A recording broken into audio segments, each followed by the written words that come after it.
All right, we got the Miami press conference. I ain't gonna lie, last night's presser in New York was horrible. Tank couldn't speak at all. Jake, he brought out two clowns. Tank was playing with the fucking blow-up poodle. They're in Miami for this one. I feel like it's gonna pick up. This is where the fight's being held. They want to sell tickets. This is the best way to do it. Jake, El Gallo de Dorado, Paul!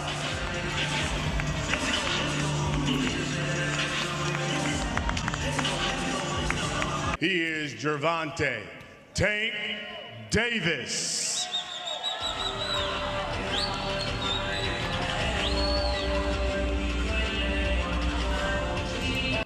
Dude, even she's taller than him. And what the fuck are these backpacks Tank be carrying around?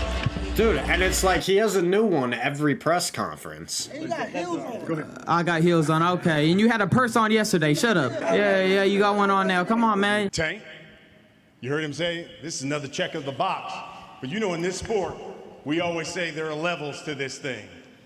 Is this fight another one of those examples where you say, my man, now you're fighting one of the sport's pound-for-pound bests and one of the best to ever do it, and there's levels to this sport? I mean,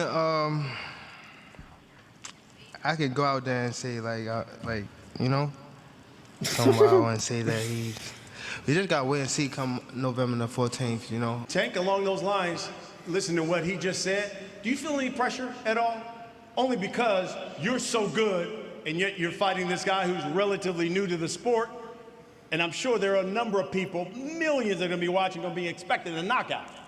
Yeah, I feel like it's no pressure on me. You know, the only pressure on me is when I put pressure on myself. You know, that's why I'm not going out here and saying I'm gonna knock him out or anything like that. I feel like the only way Tank wins is by a knockout. I mean, you gotta think Jake's gonna be pushing him back. He's gonna have the pressure already on his side. A lot of judges look at that and score based off that when there's little activity, and Tank not being a busy fighter. I mean, he throws probably the least amount of punches out of anybody in the sport. And for the most part, he's setting traps throughout the fight, but when you got a big guy like that, you'd have to take a different route. And with him, I would assume the right strategy would be to push him back, you know, try to drain Jake, gas him out, so that in the later rounds, which we have seen even in his last fight with Chavez, and Chavez didn't even throw any punches in the first 5 rounds. Jake gassed, and that opened up a ton of holes in his game with his defense. You see him falling in with the jab, leaving himself completely exposed. He's going to be vulnerable to counter shots, and Tank being a great counter puncher, what do you think's going to happen? I almost want to make a complete U-turn and say Tank's going to knock him out, and I think I am. It's really just the size difference that makes this one so hard. Could Jake withstand his shots? Or what if Jake catches him early? I think it all depends on how Tank responds to Jake's power. How Jake will approach it and how Tank will respond. Because if Jake just charges him, which I don't know if he'll do. As the bigger guy, why not? I feel like he respects Tank enough to where he'll be aware. But I think that might bite him in the ass, honestly. If he shows any slight bit of intimidation, Tank might get him. At the end of the day, I gave this little guy an opportunity. He should be thanking me. I'm paying him. I'm his boss. He reports to me, and I'm gonna fucking son him on November 14th. So fuck you, little man. You paying me? Are you paying me? 100%, yeah. 100%? 100%. Facts? Correct. Yes? Correct. I know how people are gonna look at that. Why are you so confident in this fight? It's preparation. It's knowing what I'm capable of. It's my team. You know, Third, Jay Leon, Larry Wade. You know, my training partners, Dika, everybody, Carl, everyone who puts in the work, Ocean, the whole team is, you know, #1, and everyone goes so hard, and we know what we're capable of. We're the best in the world, and we just want it more than everyone. We have 2 chips on our shoulder, and look at what we've done in this sport in just a short amount of time with this team. My skill set continues to improve, and I'm a lot better boxer than these people who have been doing it their whole lives. It's pattern recognition, and that's what I'm, you know, amazing at, is learning, adapting, and continuing to get better in the sport all the time. Jake has improved, but the level of competition hasn't. I feel like it kind of died down after the Tommy Fury loss. He kind of knew where his level was at. Obviously, circle back to the Nate Diaz fight, which I thought was a good test. You know, Nate Diaz, he throws a lot of punches from different angles. And I think that's what's missing from a lot of Jake's opponents is the threat. You know, a lot of them don't throw much in the fight. So he can't really go toe-to-toe with anybody. He can't really show how good of a fighter he actually is. You know, in the last couple rounds versus Chavez, we saw glimpses of that. But Jake had already won on the scorecards. He was up 6 rounds. I want to see Jake in a position where he doesn't know if he's winning the fight. I want to see that next step that he's willing to take, like the heart, the desire to win. Maybe we'll see it in this fight. I'm not sure. When people, those hundreds of millions of people tune in to Netflix to watch this fight, give me something you can guarantee that they're going to get. You know that? Just excitement.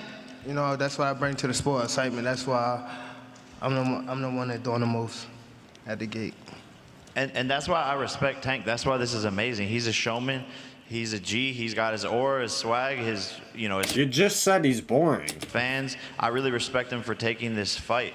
Look at what, you know, Floyd Mayweather did. He fought Conor McGregor, who was like the same weight. This is the most risky fight that Gervonta could take in the boxing. He actually has the balls and he's putting it on the line. And it's a much tougher fight than Floyd had against Conor in a crossover fight like that. So respect to him. It's going to be a... He wouldn't fight Devin Haney, who everyone claims is pillow hands because he rehydrates to 160. Gervonta, how you doing?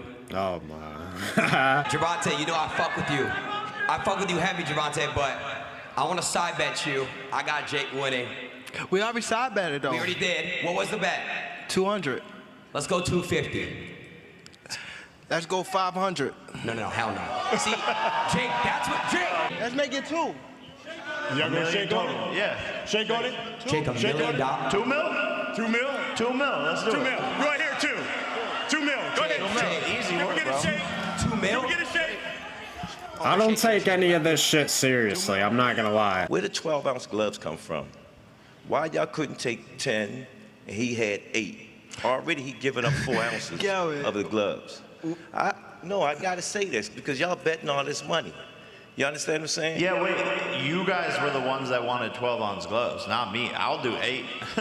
Fuck, I'll do 4. I'll do 2 ounces. I'll do bare knuckle. Like, I wasn't aware of that. You know what I'm saying? Because I know that he can handle himself. so what do you want? 10 ounce? 8 ounce? What do we want? If he the one said that, I'm gonna go with that. I wasn't aware. I always said, like, why not Jake have 12 or 14 and Tank have 8? This dude is 80 pounds heavier than him. Perfect. It doesn't matter to him. So back to matter. what I always wanted, which was 10 ounces. Great. Well, you just made something It don't clear to me. matter. You just made something clear to me because I didn't know because you fight at 10s.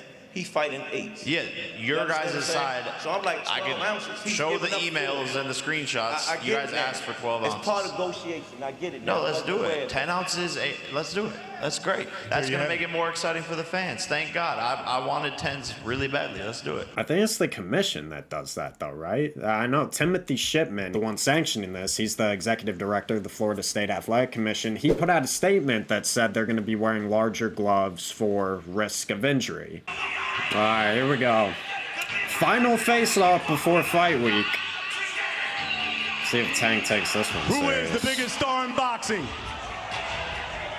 Tank Davis. And joining the Kisa Badarian. I wanted to pull up another angle of the face-to-face. Right here you see Tank shove him. But what's more important is this part.